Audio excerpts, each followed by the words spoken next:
J'étais constamment dans le refus de ma personne. J'avais pas du tout confiance en moi. On allait en vacances. Je me mettais pas au soleil puisque je voulais pas bronzer et devenir plus noire. J'ai été adoptée à l'âge de 3 mois par des parents qui sont blancs, puisque justement ma mère biologique était étudiante et issue d'une famille raciste. Et le père était d'origine congolaise. J'ai été élevée dans le nord de la France, dans une petite ville qui s'appelle Gravelines. C'est juste à côté de Dunkerque. Ville très blanche. J'ai su que j'ai été adoptée à l'âge d'environ 3-4 ans, quand je suis allée à l'école, puisque forcément, je suis différente de mes parents qui sont blancs. J'ai pas la même couleur de peau, donc forcément les enfants me disent ah t'es marron, ta maman est blonde aux yeux bleus.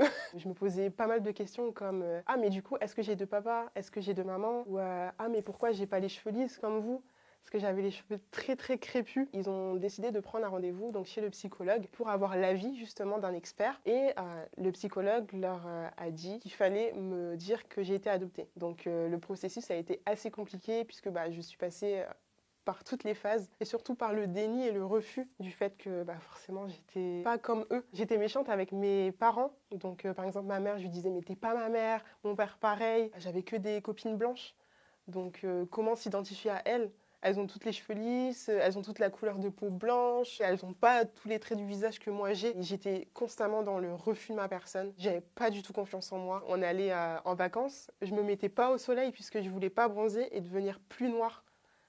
Et c'était un réel complexe pour moi.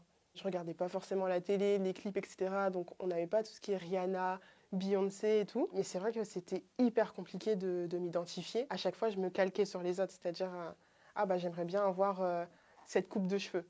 Donc je la faisais. Mais ça ne rendait pas du tout pareil qu'une fille qui avait les cheveux lisses, par exemple. Ma mère ne savait pas s'en occuper.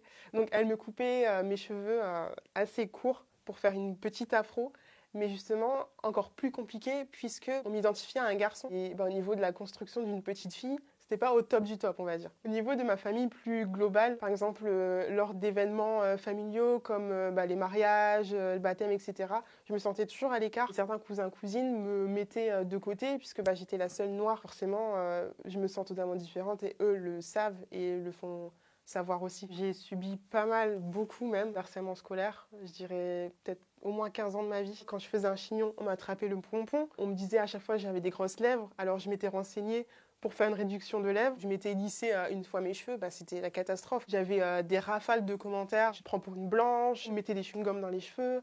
C'était horrible, quoi. J'allais toujours dans les toilettes à l'heure du déjeuner ou à l'heure de la pause, juste pour ne pas voir les harceleurs que j'avais au quotidien, parce que j'en avais quand même pas mal. Une expérience que j'ai eue qui m'a traumatisée, même jusqu'à aujourd'hui.